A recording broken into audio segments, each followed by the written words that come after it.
Hola amigos, ¿cómo están? Nuevamente les damos la bienvenida y que nos acompañen a esta serie Descubriendo al Mesías de las Profecías.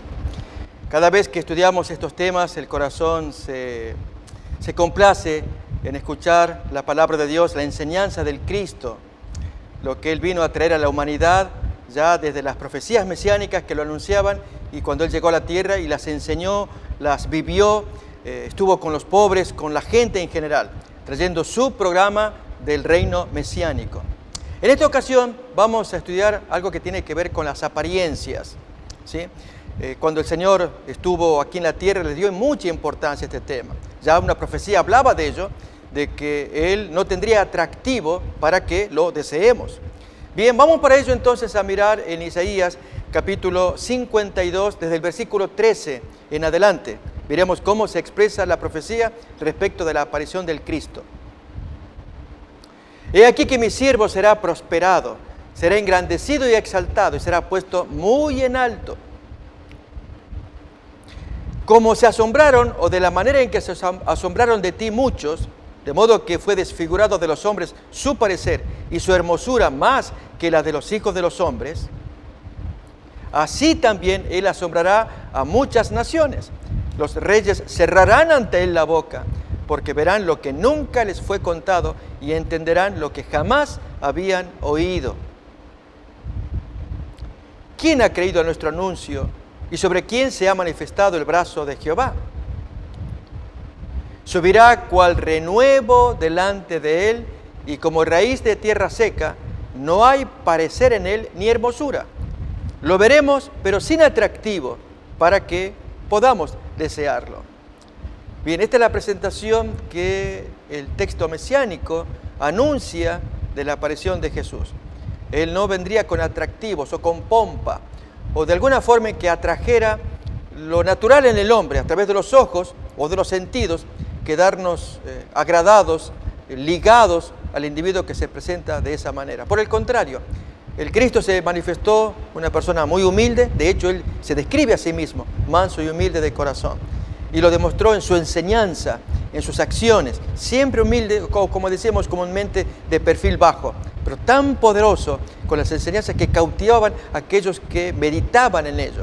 Aquellos otros que eran insensibles, vamos a mirar algunos textos, no les capturó en absoluto la atención. Bien, Jesús dedica atención a este tema de las apariencias, como lo enseña en su sermón dado en aquel monte de Mateo capítulo 5, 6, 7.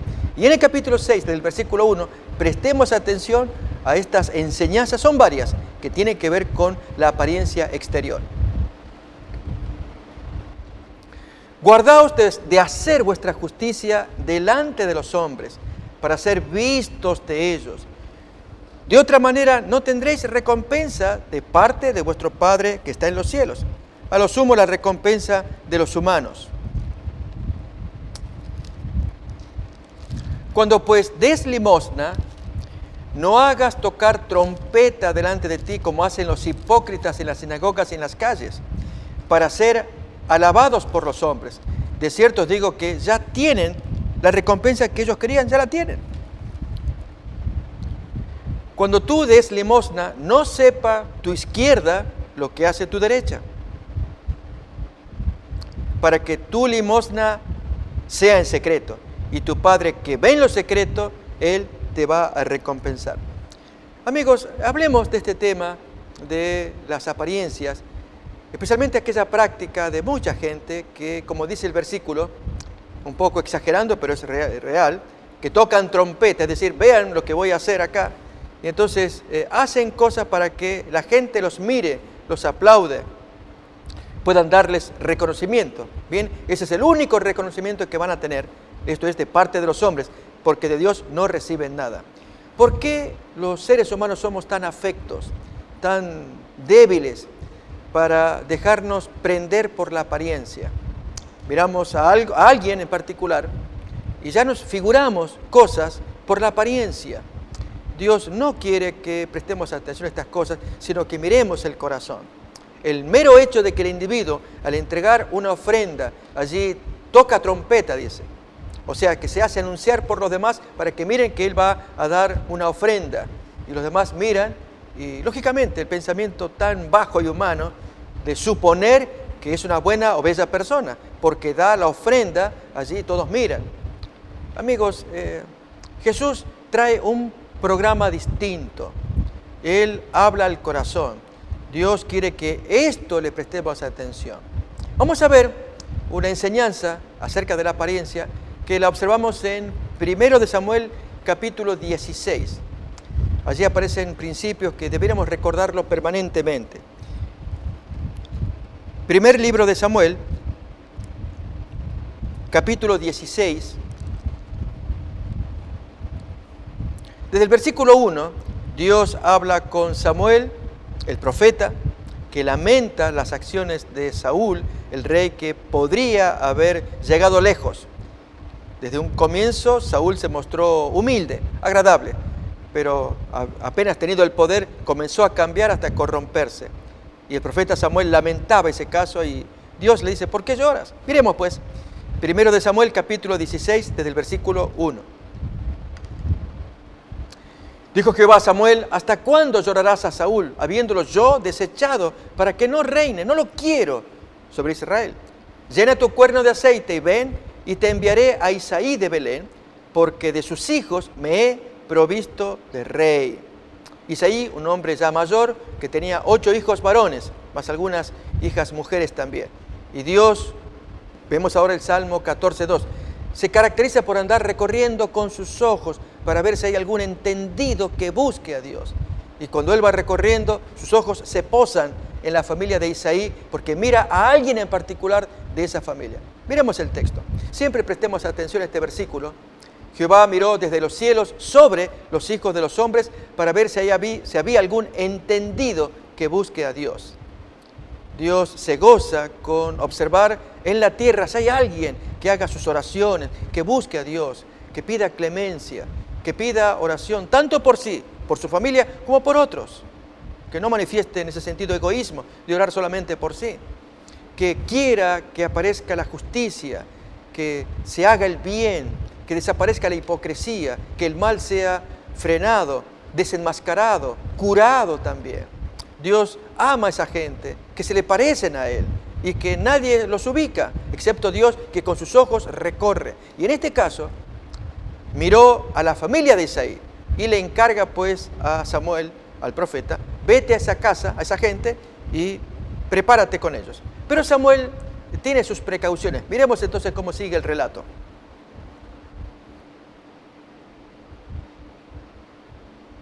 Y dijo Samuel, ¿cómo iré? Si Saúl lo supiera, me mataría. Jehová respondió, toma contigo una becerra de la vacada y di, a ofrecer sacrificio a Jehová he venido. Y llama a Isaí al sacrificio, y yo te enseñaré lo que has de hacer, y me ungirás al que yo te dijere. Dios lo había elegido. Esa persona quedaba altamente honrada porque Dios le puso los ojos sobre él. Algo traía esa tal persona. A ver, miremos cómo se desarrolla la historia. Hizo pues Samuel, como le dijo Jehová, y luego que él llegó a Belén, los ancianos de la ciudad salieron a recibirle con miedo y dijeron, ¿es pacífica tu venida? Como Samuel era grandemente apreciado y respetado, él era el juez de todo Israel y se aparece en la ciudad. Él respondió, sí, es pacífica, vengo a ofrecer sacrificio a Jehová, santificaos y venid conmigo al sacrificio. Y santificando él a Isaí y a sus hijos, los llamó al sacrificio, un sacrificio comunitario. Mucha gente había asistido, nada menos que el juez de Israel se aparecía a Samuel y seguramente alguna instrucción, alguna revelación traería de parte de Dios. Y así era. Y aconteció que cuando ellos vinieron, él vio a Eliab, el hijo mayor, el primogénito de Isaí. Y dice Samuel, de cierto delante de Jehová estás ungido.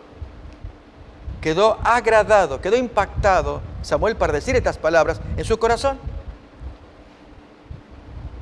Pero entonces interviene Dios y Jehová responde a Samuel, no mires a su parecer ni a lo grande de su estatura, porque yo lo desecho. Porque Jehová no mira lo que mira el hombre, pues el hombre mira lo que está delante de sus ojos, pero Jehová mira el corazón. Notamos, este es el principio que va a campear en la enseñanza de Jesús. Él no se deja impactar por la apariencia de aquel que aparenta. En el caso de Eliab, finalmente Dios mostrará que tenía razón. La historia nos cuenta que inmediatamente después de haberse traído a David y haber sido este niño, el más pequeño de la familia, haber sido elegido por Dios, allí acontece la inminencia de una guerra. Goliat, un gigante, con su ejército aparecen desafiando a Saúl y sus ejércitos, y entonces Saúl convoca soldados y van los 3 hijos mayores de Isaí también a la convocatoria, se presentan como soldados. Y el papá, pues pensando en qué andaban sus hijos, y transcurren las semanas cuando Isaí, el papá, le pide a David al pequeño: vete, llévate esta comida allí y vete allí donde están tus hermanos mayores y tráeme un informe de qué pasa allá. Y así es, cuando David lleva la comida para sus hermanos mayores, se interna, se mete allí en el campamento y oye la alarma, las quejas, los lamentos de los soldados. ¿Qué está pasando?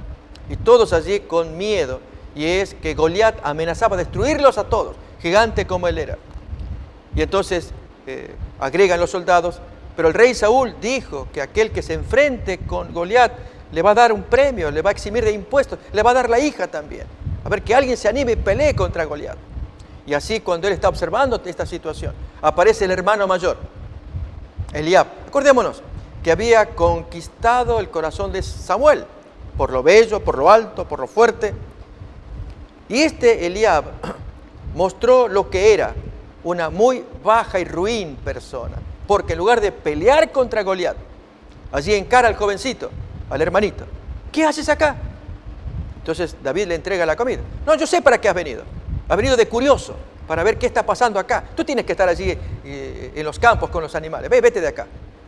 Y entonces David, ofendido, que su hermano le trate de esa manera, este Eliab, en lugar de pelear donde tenía que pelear, se las toma con un niño menor que él. Y entonces, ¿qué dice David? Ya basta de charla, quiero hablar con el rey. Yo me hago cargo de enfrentarme con ese individuo. ¿Quién es ese para que insulte así al Señor y a los escuadrones del ejército del Señor? Notemos, frases que estamos abreviando, amigos, citando de memoria solamente estos textos preciosos de 1 de Samuel, capítulo 16, 17, que ustedes pueden leer. Ese es el joven que Dios está queriendo para ponerlo como rey, que le nazca en el corazón el defender el honor de Jehová, no importando si es un gigante. Él era pequeño, no temiéndole enfrentarlo, como lo hizo finalmente. La historia termina que David fue llevado ante el rey, y el rey lo mira: pero tú eres un niño, él es un hombre grande de guerra, gigante para colmo. No importa, yo en el campo he peleado con león, con oso, y allí quizás David se agrandó. Él quería pelear con David, con Goliat. Y entonces, Saúl lo miró, le dijo: está bien, a ver, provéanle el equipo de soldado. Y era tan pesado que no podía caminar David con la indumentaria. Él dijo: no, esto no, yo voy a llevar mis propias armas. ¿Y qué armas? Mi honda, la honda con piedras, un zurrón, con el cual allí tiro y asusto a los animales o los derribo y los mato después. Pero él es un hombre grande, yo voy, Dios me va a sostener. Y así fue. Famosísima historia, la de la lucha del niño Goliat contra el gigante, el niño David contra el gigante Goliat. Y la historia que cuenta que tomó el zurrón, allí Goliat ofendido: nadie viene a pelearme que me mandan un niño. Este es el colmo de la vergüenza.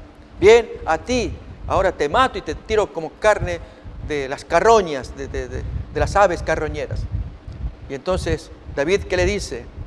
Tú a mí vienes con palos y con insultos, yo a ti voy con el Espíritu del Señor. Y tomando el zurrón, allí agita, cargó unas piedras, se las tiró. Y amigos, no sabemos si él era diestro tirador, David. Lo cierto es que la piedra le calzó aquí. Uno puede suponer que el ángel mismo guió la piedra o torció la piedra para que vaya a destino. Y allí se incrustó en la frente de este soldado, tambaleó y se desmayó, cayó allí. Y David rápidamente tomó la pesadota espada allí con las 2 manos y le cortó la cabeza. Se acabó la historia. Este es el joven que Dios había escogido para ser rey. Se hizo famoso el caso de David, un niño derribando a un gigante. Amigos, hacemos la comparación. Otra vez vamos a repasar el texto de 1 de Samuel capítulo 16, versículos 6 en adelante. La impresión que tuvo Samuel al ver al gigante Eliab, apuesto, fuerte, alto, fornido, y que iba a ser ungido como nuevo rey. 1 de Samuel capítulo 16, leamos pues. Y aconteció que cuando ellos vinieron, él, Samuel, vio a Eliab y dijo allí en su corazón: de cierto delante de Jehová estás ungido. Mas Dios contesta, y Jehová responde a Samuel: no mires a su parecer, ni a lo grande de su estatura, porque yo lo desecho. Porque Jehová no mira lo que mira el hombre, pues el hombre mira lo que está delante de sus ojos, pero Jehová mira el corazón. Amigos, vamos entendiendo el programa del reino de Jesús ahora, cuando Él enseña que la gente que entrega la limosna, pero andan tocando trompeta. Vamos a repasar el texto. La tal persona no sirve. Alguien dirá, ¿cómo que no? La ofrenda para Dios no sirve. Leámoslo pues, Mateo capítulo 6, los primeros versículos.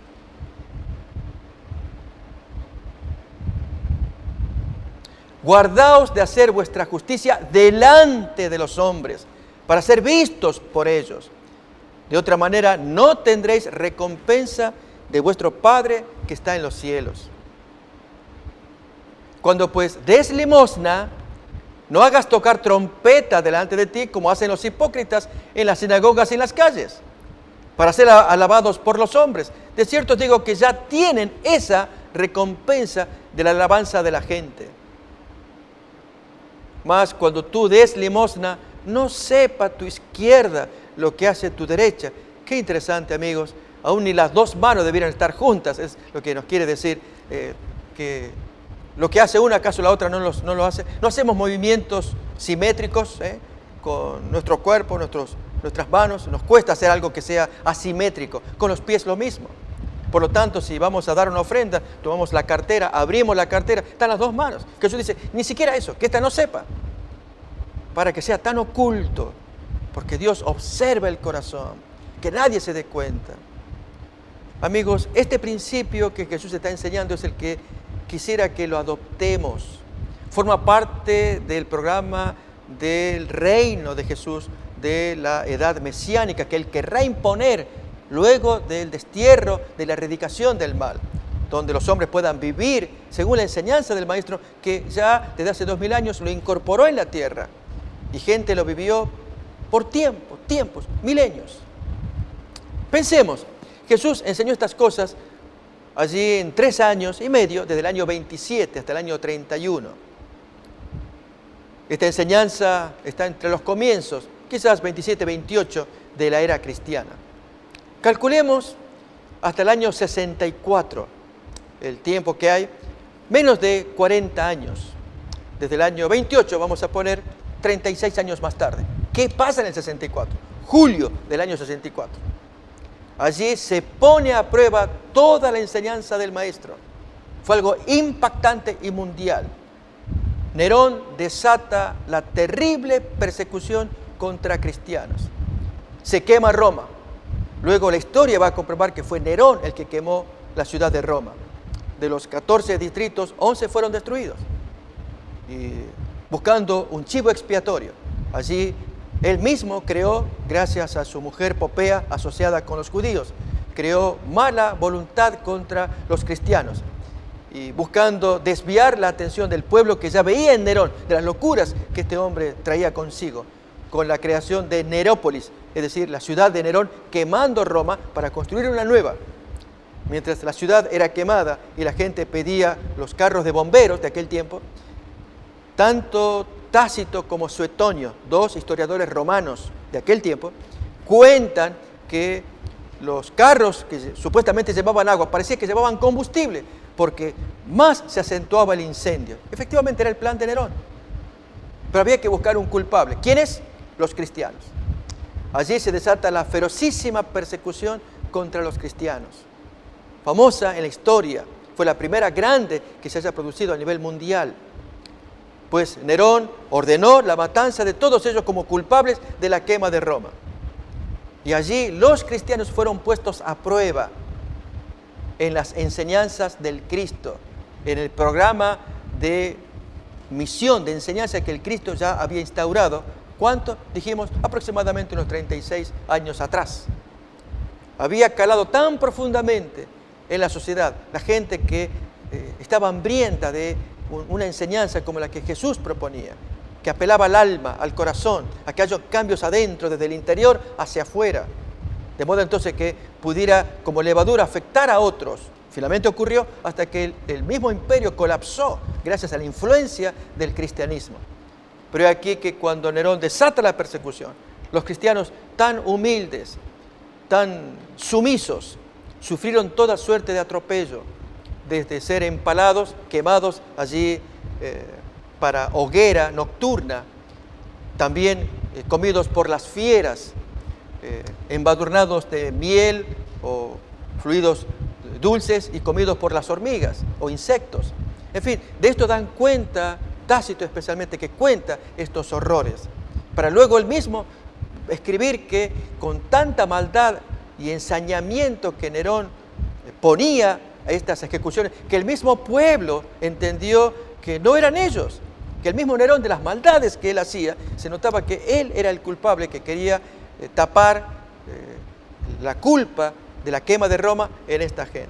Amigos, este es el programa que Jesús había traído y que felizmente en esa generación, en aquella gente de Roma, estaba calando, estaba entrando en el corazón, mostrándole a Nerón y a toda aquella sociedad que había un rey superior que dominaba el corazón. Ya Jesús lo había dicho. Miremos Mateo capítulo 10, 38.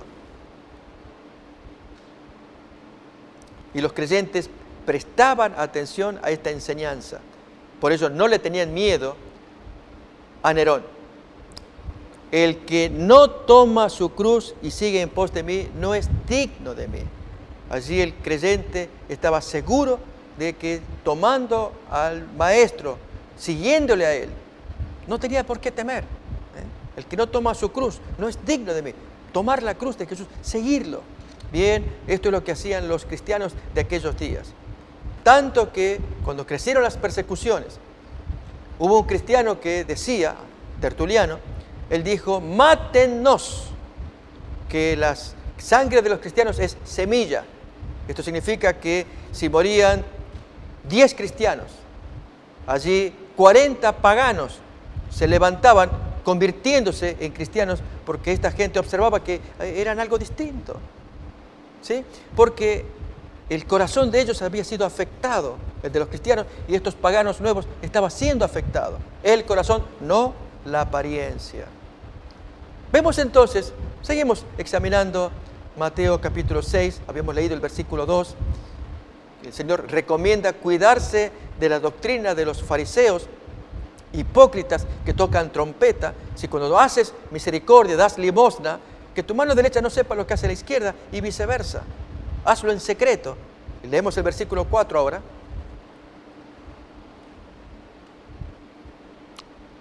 Para que tu limosna sea en secreto, y tu Padre que ve lo secreto, Él te va a recompensar. Amigos, esta es la fe, la creencia de un hijo que adopta este programa mesiánico. Él siente que no le debe tanto al mundo, le debe al Creador, al cual se entrega, le sirve y hace cosas para que Él solamente lo mire y dé el premio oportunamente si lo quiere dar. Tanto que el creyente se mueve de un modo en que no le importa la opinión de la gente. Aún más, detecta con tiempo que si hay algunos que tocan trompeta delante de sí, algún problema hay, porque Jesús lo dice, les llama hipócritas. Tocan trompeta delante de sí para dar una limosna. Y ya tienen la recompensa. Quieren la alabanza de la gente, allí está. De Dios no van a tener nada. Y amigos, ¿no querríamos tener de parte de Dios la aprobación? Veremos en el siguiente texto, Primera de Pedro, capítulo 3, desde el versículo 1, cómo Dios le atribuye importancia a lo que hay adentro del corazón, en una relación de matrimonio. ¿Cómo una mujer puede a su marido incrédulo, el hombre que no quiere escuchar nada, pero sin embargo ella desarrollando un carácter agradable, no respondona, no una mujer peleona, al contrario, tan dulce, que solamente Dios valora semejante carácter para poder conquistar a este marido duro, severo, que no quiere escuchar, pero es subyugado por la dulzura del carácter? Miremoslo, 1 de Pedro 3:1 en adelante. Asimismo vosotras, mujeres, estad sujetas a vuestros maridos, para que también los maridos que no creen en la palabra sean ganados sin palabra por la conducta de sus esposas, considerando vuestra conducta casta y respetuosa. Vuestro atavío, es decir, el arreglo, la vestimenta, no sea el externo, de peinados ostentosos, de adornos de oro o de vestidos lujosos. Amigos, al mirar estos textos, ¿cuántas veces nos impresionamos? Estamos en alguna reunión, sea religiosa o no, y miramos a alguna dama muy elegantemente vestida. Y es delicioso a los ojos, la dama allí con su ropa, su apariencia. Y lo que a veces olvidamos es que el inconsciente nos regala algo más, y es creer que por la apariencia agradable, su interior también será agradable. Y esto es falso, no necesariamente. Saben, la belleza no tiene más profundidad que la piel. Miramos a una persona bella, agradable a los ojos, miramos y creemos que por lo bello o bella que es, allí adentro, en el interior, hay profundidad de riquezas. Y no es así, la más de las veces no es así. Otras veces puede serlo. La belleza se mide en el alma, en las acciones externas que podemos hacer y que dan pautas. El caso de la paciencia, la comprensión, el tener estas galas del Espíritu o dotes del Espíritu. Miremoslo en un texto de Gálatas, pero antes completemos la lectura y vamos a ir a Gálatas para ver las bellezas del alma, en un texto del capítulo 5. Pero antes completemos 1 de Pedro, capítulo 3.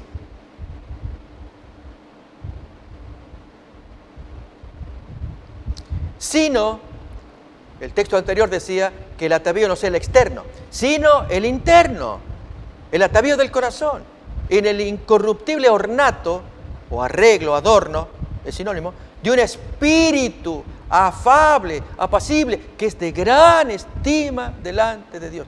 Ese es el arreglo que Dios valora, el arreglo del alma, del corazón acá adentro. ¿Cuántas veces el caso de una dama que se pone bonita frente al espejo y se arregla, se pinta y es agradable a los ojos? Pero agregamos, ¿no podríamos pintar el alma también? Cuando a veces el alma adentro, cuando hay cosas desagradables. Por supuesto, no generalizamos ni juzgamos a nadie, solamente reflexionamos. Que así como se pone bonita exteriormente, pudiera pintarse por dentro y ponerse bonita por dentro. ¿No sería bello? ¿No hay damas así? Claro que sí. Que incluso a veces ni el adorno externo haría falta, porque trasluce una belleza que hay adentro, llamada paciencia, comprensión. Miremos en Gálatas capítulo 5, versículos 21-22, cómo el Señor valora estos aspectos del alma. Por eso Jesús dio importancia a estas enseñanzas. Miramos el de la limosna, ya miraremos otras.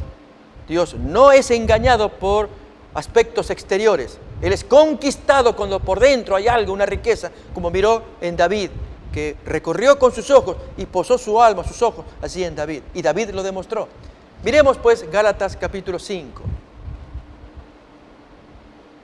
Miren las maldades que el ser humano comete, a pesar de que exteriormente pueda ser bello o bella el ser humano. Envidias, homicidios, borracheras, orgías, cosas semejantes a estas, acerca de las cuales os amonesto, como ya os lo he dicho antes, que los que practican tales cosas no heredarán el reino de Dios. Y ahora el contraste. Mas el fruto del Espíritu es amor, gozo, paz, paciencia, benignidad, bondad, fe, mansedumbre, templanza. Contra tales cosas no hay una ley condenatoria.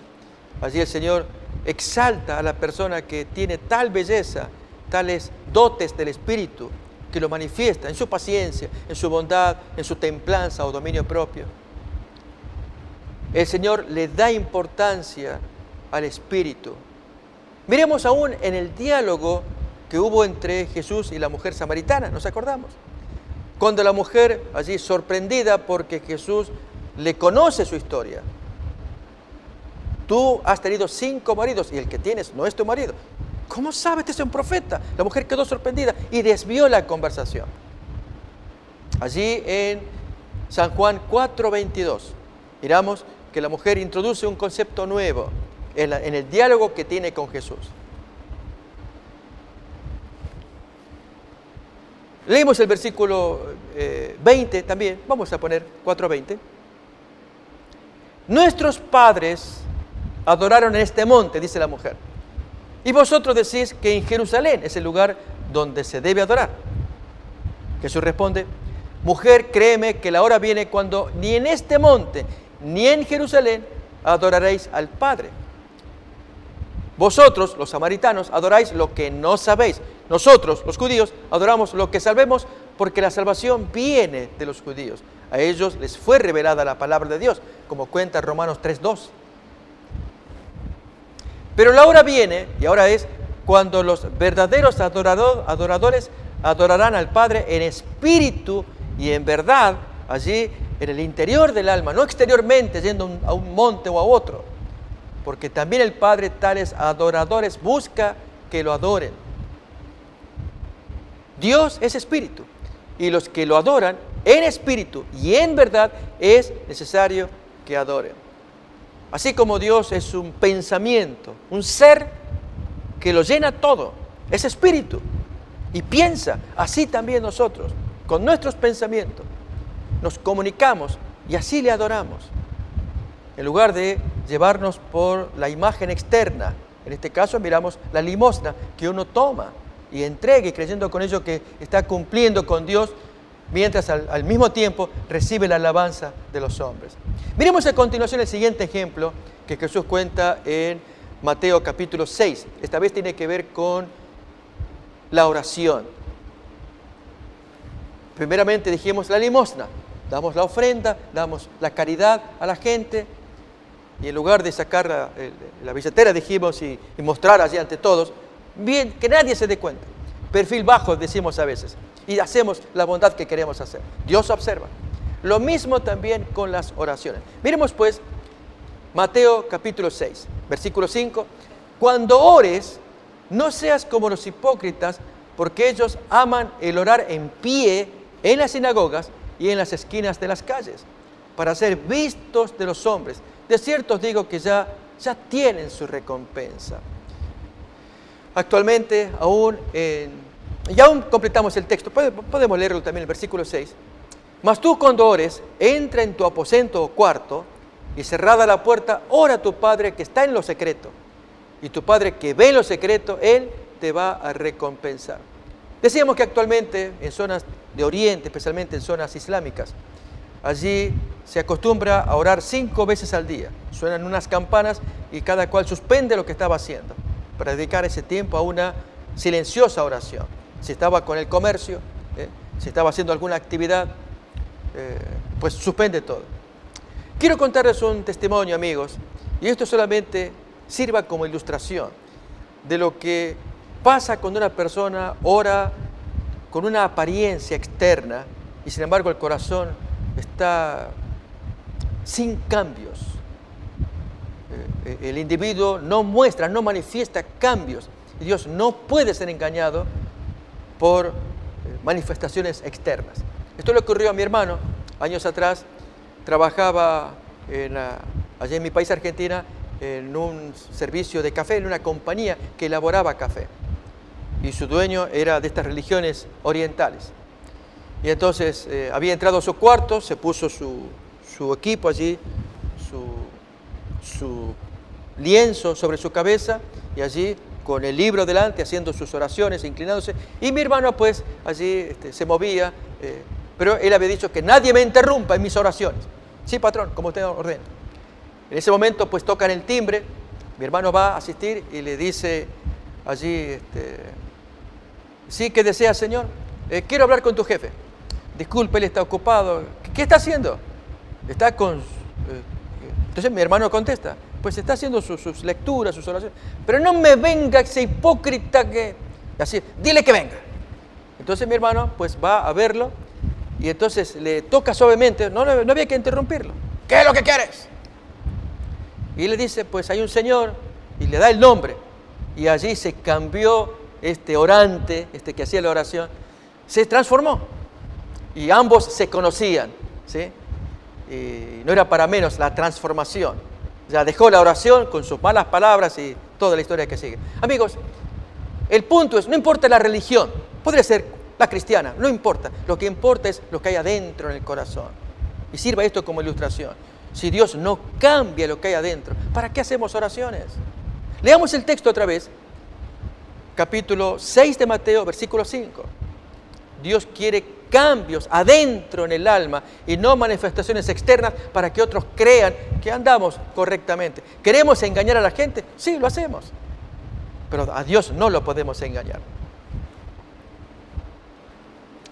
Cuando ores, no seas como los hipócritas, porque ellos aman el orar en pie en las sinagogas y en las esquinas de las calles, para que la gente los vea. De cierto os digo que ya tienen su recompensa. ¿No hacen así muchas personas para simular que son creyentes, cristianos, buena gente, y así ocultar prácticas o delitos que están llevando? Y los demás suponen con buenas acciones. Yo recuerdo, amigos, también otra experiencia. Estaba trabajando, dirigiendo allí una iglesia como pastor de jóvenes en mi país también, cuando nos visitó una amiga de otra denominación religiosa. Y ella pidió conversar. Y al charlar con ella, pues me manifestó su tristeza. Y era que no podía concebir la idea de que el pastor en esa denominación consintiera en el engaño que el marido de ella estaba haciendo al haberle obsequiado un vehículo para hacerlo callar al pastor, para que no le amoneste en lo que el hombre andaba de la mano con la secretaria. Y la esposa dolida, ofendida, ¿cómo esto puede pasar? Si el pastor sabe que mi esposo es mi marido y que ande con la secretaria de la mano, pero le obsequió el vehículo. Y allí el hombre contento, el pastor tiene su vehículo. Y este marido mío pues se mete en la iglesia, entra, sale con la mujer, esa nueva mujer. No puedo aguantarlo. Me lo contó esta amiga, me sentí triste, lógicamente. Reitero, no importa la religión, es tu religión, mi religión, es lo mismo. Hablamos del fenómeno humano, del engaño, que Dios no lo puede tolerar. Y especialmente cuando víctimas, algunas veces inocentes, esta dama sufría muchísimo este atropello de parte del esposo, y que nadie intervenga. Por eso Jesús enseña esto. A Dios no se lo puede engañar. Si tú vas a hacer tus oraciones y tocas las trompetas para que todos miren, allí entró fulano, y yo pensaba que andaba en la delincuencia. No, así como está, no. Si es delincuente no puede estar acá en la iglesia. Y muchas veces no sabemos, no juzgamos, no nos cabe juzgar, nos cabe exponer la palabra de Dios, sacar lecciones, y cada cual razona y mira dónde la palabra de Dios encaja aquí, me arroja luz allá, para que no nos dejemos engañar. Déjenme que se lo diga otro ejemplo. De estafadores que hay actualmente como predicadores, que a través o por causa de la oración, ellos estafan a la gente. Ya hay un texto que vamos a buscar en Marcos capítulo 11, en un momentito ya lo leemos, pero quiero contar casos modernos, como de aquel predicador en portugués de Brasil, que desafía a la gente para que mostremos que tenemos fe. Y vamos a orar a Dios para que Dios bendiga los corazones de ustedes y les prospere. Pero hay que probar a Dios, mostrarles que tienen fe. Y les voy a hacer el siguiente desafío. Y la gente pues esperando allí la prueba que Dios tenga para ellos. Si ustedes tienen fe en Dios, crean que Dios les va a proveer un nuevo vehículo si dejan el viejo acá con nosotros. Denos las llaves. Aquí lo vamos a almacenar, van a estar. Y Dios, ustedes van a ver, Dios les va a proveer un mejor vehículo. ¿Y qué significa? Que vuelvo a casa a mi casa a pie. Dejo el vehículo, las llaves. Así es, y así fue. Estafadores. Modernos. Ya estaban en la Biblia. Miremos en Marcos.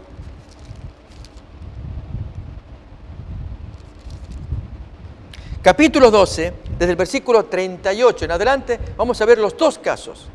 Hipócritas, ladrones, y un caso tan precioso de un corazón que solamente el Señor puede ver, porque Jesús fue el que lo vio y felicitó.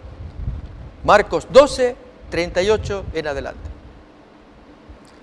Y les decía en su doctrina: guardaos de los escribas que gustan de andar con largas ropas y aman las salutaciones en las plazas y las primeras sillas en las sinagogas y los primeros asientos en las cenas, que devoran las casas de las viudas y como pretexto hacen largas oraciones. Es decir, venden un servicio de larga oración. Vamos a orar, hermana, hermanita, vamos a orar. Y, ok, pastor, gracias. ¿Y cuánto sale esto? Y le sale $500, $1,000. Vaya a saber el monto. Pero devoraban las casas de las viudas. Y la pobre viuda, creyendo en su líder allí que vino a hacerle oración de intercesión. Y hermana, vamos a orar, póstrese, yo también. Y pedimos a Dios con oraciones fervorosas. Horas. Gracias, rabino. ¿Y cuánto le debo a usted? Este es el servicio. Y le pasa la factura. Terrible. Así lo cuenta el maestro. Leámoslo otra vez. Marcos capítulo 12. Esta última parte del versículo 40. Que devoran las casas de las viudas y por pretexto hacen largas oraciones. Estos recibirán mayor condenación. Y por contraste, amigos, miremos cómo Jesús mira el corazón de una ofrendante. 41. Estando Jesús sentado delante del arca de la ofrenda, miraba cómo el pueblo echaba dinero en el arca y muchos ricos echaban mucho. No sería raro que aparatosos para que la gente viera cómo echaban su dinero. Pero vino una viuda pobre y echó 2 blancas, o sea, un cuadrante, un penique diríamos hoy, un penny o un centavo. Entonces, llamando a sus discípulos, le dice: de cierto os digo que esta viuda pobre echó más que todos los que han echado en el arca. Porque todos han echado de lo que les sobra, pero esta, de su pobreza, echó todo lo que tenía, todo su sustento, todo lo dio a la causa.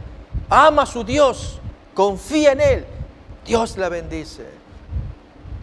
Oh amigos, si esos ricos echaban allí en la tesorería, en la caja de la ofrenda, allí, de lo que les sobra, y yo contribuyo con el óbolo, ahí doy la ofrenda para allí al dirigente religioso, para que usted pinte mejor las paredes, para que se tapicen mejor las sillas, acá está mi óbolo. Y el ofrendante supone que ha hecho una buena obra y se va contento y Dios observa. Dios es el juez y pagará a cada cual según sus acciones. Pero aquí exaltamos la belleza del alma, de adentro, de esa viuda que dio todo lo que tenía, con un centavo, no tenía más, pero lo da todo a la causa, en lugar de estar renegando, pidiéndole: Dios, ¿por qué llego a este cuadro? ¿Por qué me dejas el último centavo, ni siquiera para comer? No, ella ama a su Dios y le entrega esperando que Dios se compadezca, porque entiende que Dios ama a las viudas, a los huérfanos. Así lo enseña la Biblia, por ejemplo, en Santiago 1:27. ¿Cuál es la verdadera religión? Atender a esta gente desvalida. Y Jesús, por supuesto, promueve la atención a esta gente. Por esto la felicita. Santiago 1:27, miremos lo que enseña allí. La religión pura y sin mácula delante de Dios el Padre es esta: visiten a los huérfanos y a las viudas en sus tribulaciones y guárdense sin mancha del mundo. Volvemos otra vez a Mateo capítulo 6 y vamos a repasar así rápidamente la famosísima oración del Padre Nuestro. Jesús la enseñó como modelo. Leemos pues allí desde el versículo 7 en adelante, un consejo que hasta el día de hoy necesitamos.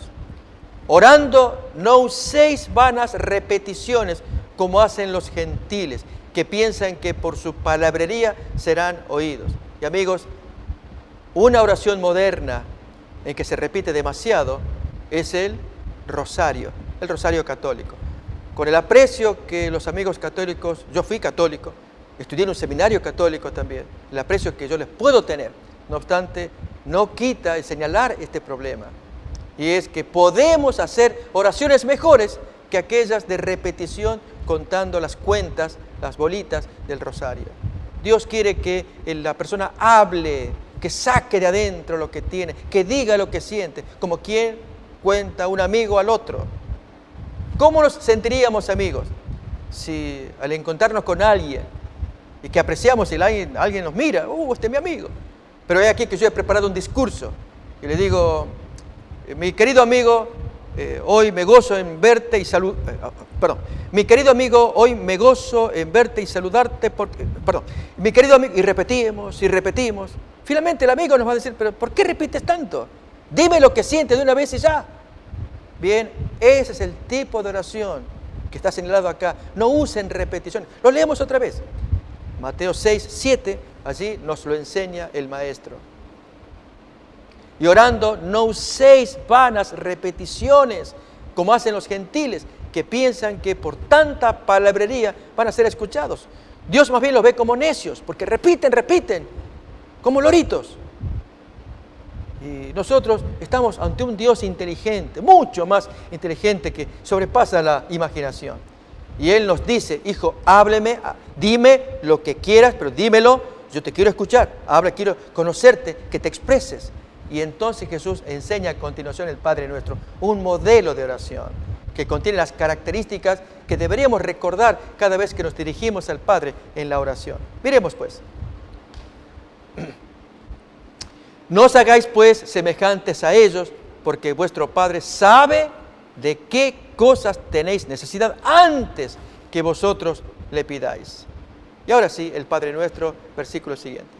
Vosotros pues oraréis así: Padre nuestro que estás en los cielos, santificado sea tu nombre.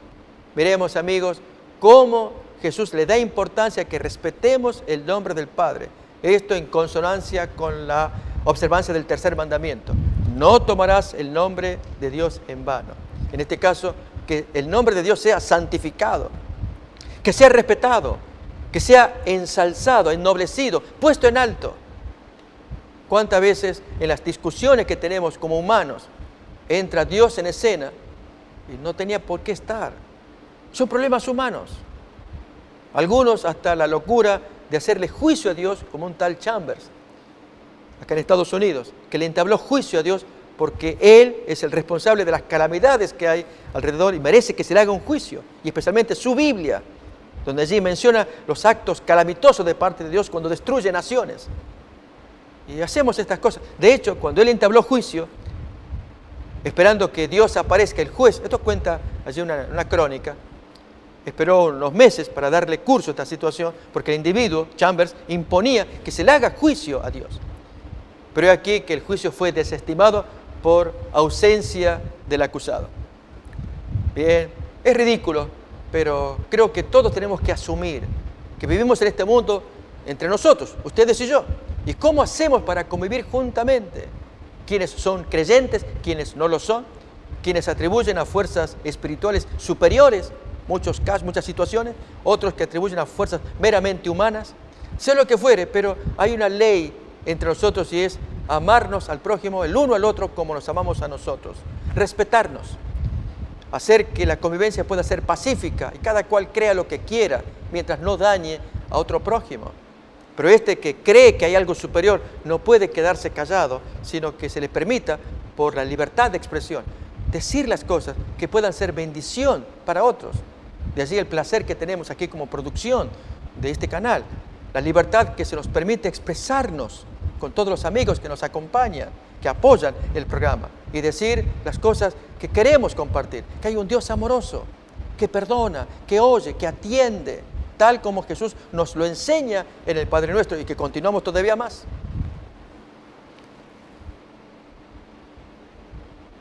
Venga tu reino. Ese es el anhelo que Jesús trae de que el reino de Dios se imponga en la tierra.